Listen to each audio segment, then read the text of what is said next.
Fellow Nigerians, did you know that constituency and executive projects in your communities are not gifts from your legislators? They are projects sponsored by the legislators and funded by the federal government to improve your life and the lives of those around you. These projects belong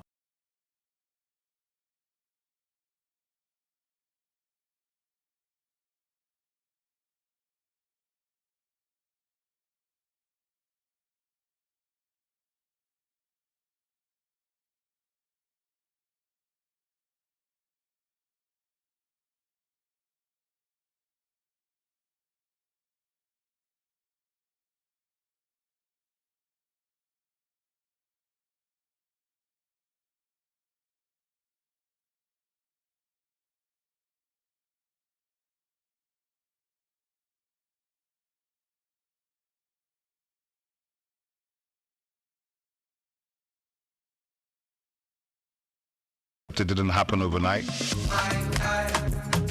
I'm happy to be here. One of the key things about the Omniverse is that it's designed to go beyond an event and designed to be fully something that people can engage beyond the summit. The point being that Nigeria has so much to bring to the world in terms of these things, but we will be bringing fresh energy, fresh ideas, a fresh engagement, and we're obviously open to collaboration. But hip-hop, it never dies. What's the difference between Thor and Shango? Thor is approaching $50 billion in revenue. Shango's broke somewhere outside Lagos. And that's a lack of imagination on our part, Africa, and they're all Nigerian. So to be seen and to be noticed is very hard if you're not in the place where all the noise is being made.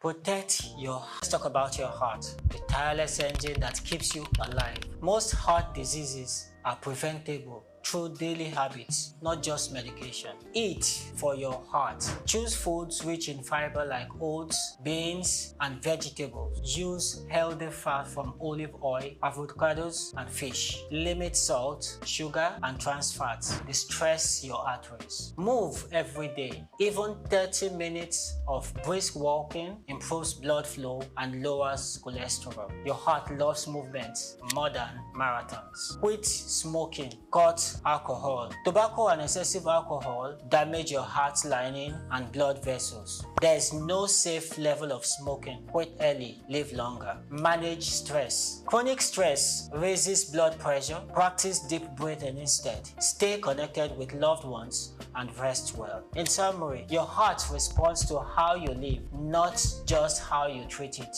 Feed it well, move often, and rest deeply and love fully. I'm Emmanuel Olise, and this is Protect Your Heart. Protect Your Heart is the rhythm of your life.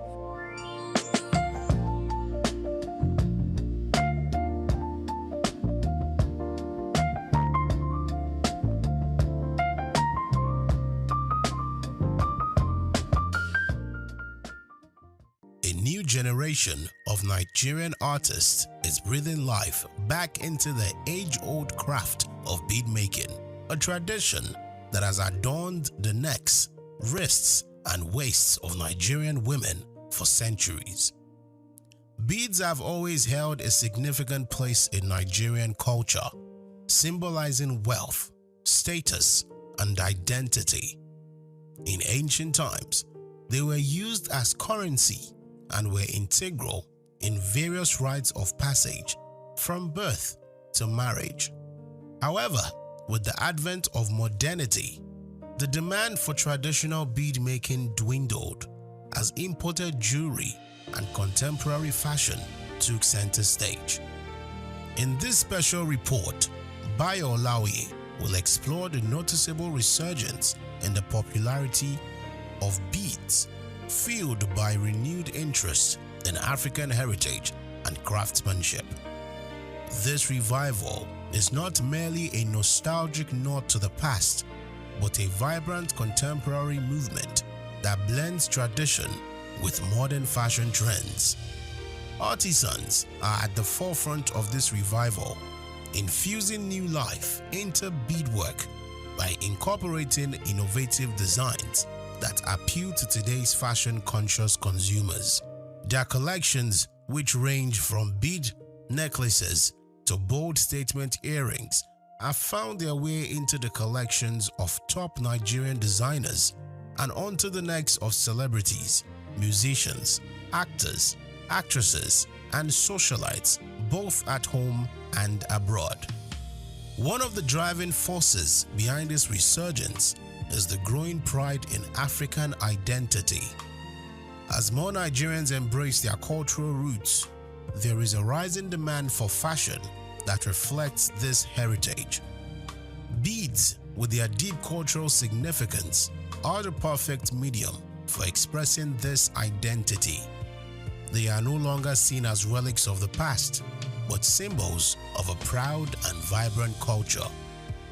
Moreover, the bead industry has benefited from the global shift towards sustainable and ethical fashion. Consumers are increasingly seeking products that are not only stylish, but also environmentally friendly and socially responsible. Handmade beads, often crafted from locally sourced materials, fit this trend perfectly. Thus, the artisanal nature of beadwork ensures that each piece is unique, telling a story of the hands that made it and the culture it represents. This renewed interest in beadwork has also had significant economic implications. Small-scale artisans and bead makers, many of whom are women, are finding new opportunities to market their products both locally and internationally. The rise of online platforms and social media has made it easier for these artisans to reach a broader audience, leading to increased sales and a more sustainable livelihood. Furthermore, the Nigerian government and non-governmental organizations have begun to recognize the potential of the bead industry as a tool for economic empowerment. Initiatives that provide training and resources to bead makers are helping preserve this craft, while also boosting the local economy. However, the resurgence of beadwork is not without its challenges. Artisans face competition from mass-produced, cheaper alternatives that flood the market. To survive, they must continually innovate and differentiate their products from these imitations. For many, this means striking a balance between preserving traditional techniques and incorporating contemporary designs. As Nigerian beadwork continues to gain recognition on the global stage, it is clear that this ancient craft is more than just a passing trend. It is a testament to the resilience and creativity of Nigerian artisans who are redefining what it means to be fashionable in today's world. It is a reminder that while fashion may evolve, the cultural significance of beads remain timeless. The resurgence of beadmaking in Nigeria is a powerful reflection of the country's rich cultural heritage. It is a movement that honors the past while embracing the future, proving that beads are not just ornaments, but symbols of identity, pride, and resilience.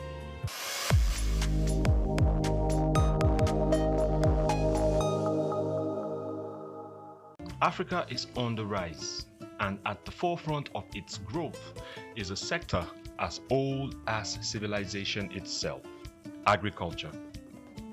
Once marked by subsistence farming and challenges with food security, agriculture in Africa is now experiencing a powerful transformation. From the fertile lands of Nigeria to the tea fields of Kenya, agriculture is driving economic growth and lifting millions out of poverty. African governments and internal investors are taking notice, pouring in resources to support smallholder farmers and expand sustainable farming practices. Digital innovation is playing a major role in this transformation. Mobile apps provide farmers with crucial information on weather, market prices, and crop management.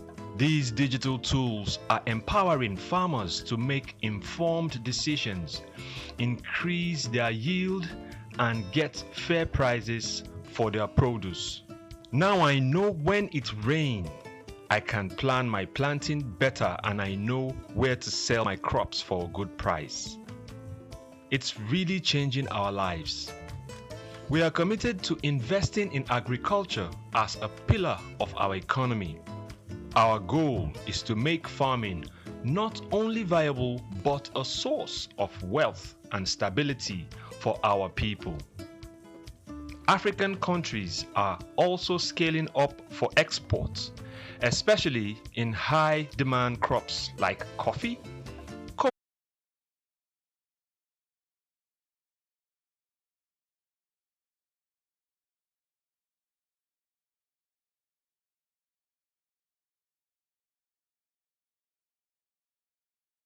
if unchecked. In one notable case, he recalls, the FCC sealed a supermarket in Abuja in February 2024 after discovering discrepancies between displayed prices and checkout charges, a clear case of deceptive pricing. According to Olaoye's analysis, Nigeria's Federal Competition and Consumer Protection Act (FCCPA) 2018 provides the strongest legal foundation for consumer rights protection in the country. The Act guarantees the right to safety, requiring that all goods and services sold to the public be safe for ordinary use. Unsafe products must be withdrawn immediately once identified. It also guarantees the right to information, ensuring that consumers receive accurate details about price, composition, quantity, and use conditions before purchase. Where goods turn out defective, the consumer is entitled to repair, replacement, or refund. Sections of the FCCPA further prohibit false representation, bait advertising, and exaggerated claims.